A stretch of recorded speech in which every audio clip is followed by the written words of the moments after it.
Golf Central on YouTube is brought to you by the new Chrome Tour golf ball from Callaway. These days, it is not just golf in the Middle East, but the NBA, MMA, tennis, soccer, Formula One. Why? Simple. Money. Middle Eastern countries diversifying. But golf was the pioneer in the region. First foray came in 1989, Dubai. Reliable sunshine, generous appearance fees, and they were on the map. 9 years later, Qatar, and then in 2006, Abu Dhabi. Nowadays, beginning in January, they play 5 in a row through mid-March. Rank and file can shake off the winter rust in the Desert Dome. The superstars can jet in, freewheel it, and leave, if not with a trophy, then a healthy check just for gracing the event. There are now 7 tournaments in the Middle East. Credit our pal Ken Schofield, former chief executive of the European Tour. And what a pleasure it is to be joined by our great friend. He is a member of the World Golf Hall of Fame from Scotland, Kenny Schofield. Kenny, thanks for being with us. So good to see you again. It's very nice to be with you this evening, Rich. I must say, and congratulations to you and all of the team who do a wonderful job presenting golf in all its forms. And I know tonight we're back on Golf Central. So many, many congrats, Rich. Thank you, Ken. I was curious with the what I would call sort of increasing Middle Easternization of the sport of golf. Why did you make the move to the Middle East 35 years ago? It just came at the right time, Rich. 1989, I guess, as you've said, in Dubai. Our tour had taken out of Europe from 1982 when we went firstly to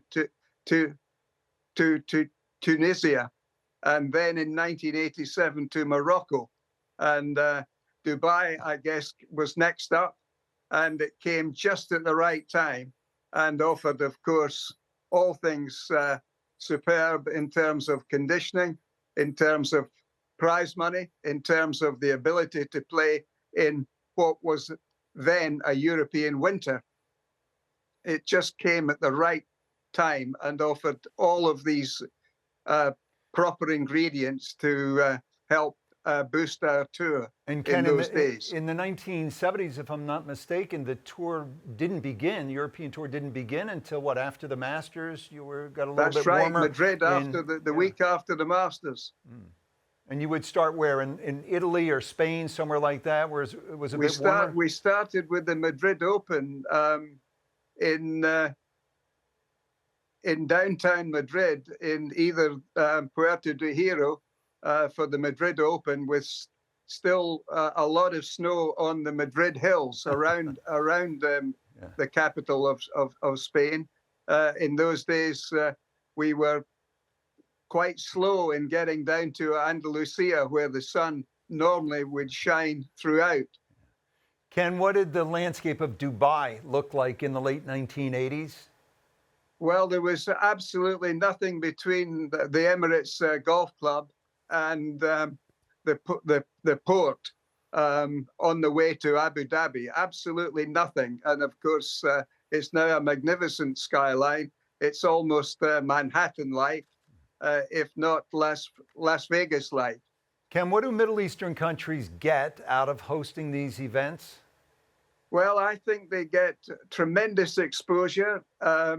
They get the world's best golfers going, and increasingly now from many other sports. We're seeing it with tennis.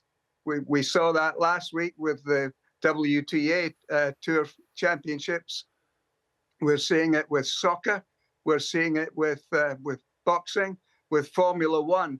I mean, I think their return is real time. I mean, they're making such a huge effort to join the real world, and of course they're oil rich and just rich. Kenny, how do you see the Middle East factoring in this still to be determined new world order that is being sorted out at the moment in golf? Well, I think they'll play an increasing role, Rich, without question. I mean, the Saudis love their golf. They love their sport. We're seeing that with indeed all of the sports. But I think the move that they have made a couple of years ago is a very real move. It's obviously led by richness in terms of the dollars that have been able to put in. I don't think they will leave any stone unturned to make the right moves going forward. I really do. I think their leader is a golfer. We've seen him play with Jay Monahan at the recent Alfred Dunhill Links in St Andrews, and instincts would say to me that he is for real and will want to make a real contribution to the game going forward. Ken, the European Tour has always fiercely stood on its own with a perfectly struck Seve chip on its shoulder. Feisty band of brothers coming together every couple of years at the Ryder Cup to remind the world that the PGA Tour might have the bigger purses and the bigger names, but not the bigger hearts. It's getting harder to stand alone. I think you know that, especially after the pandemic ravaged the European Tour back in 2020, and that sort of necessitated an alliance with the DP World Tour and the PGA Tour that has allowed them to collaborate on commercial media and some scheduling opportunities. Critics of the arrangement feel the DP World Tour is now just a feeder tour for the PGA Tour, that it has lost its identity.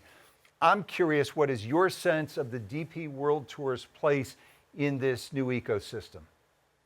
Well, obviously, I'm disappointed in one sense, Rich, in that we always felt we had a very, very good relationship with the PGA Tour. In fact, all our early efforts were really to try and follow the PGA Tour since the moment Joe Dye set it up, followed by Dean, then by Tim, and now, of course, Jay. And but we had a very healthy relationship. And of course, just before the turn of the last century, we started the World Golf Championship program together with the PGA Tour.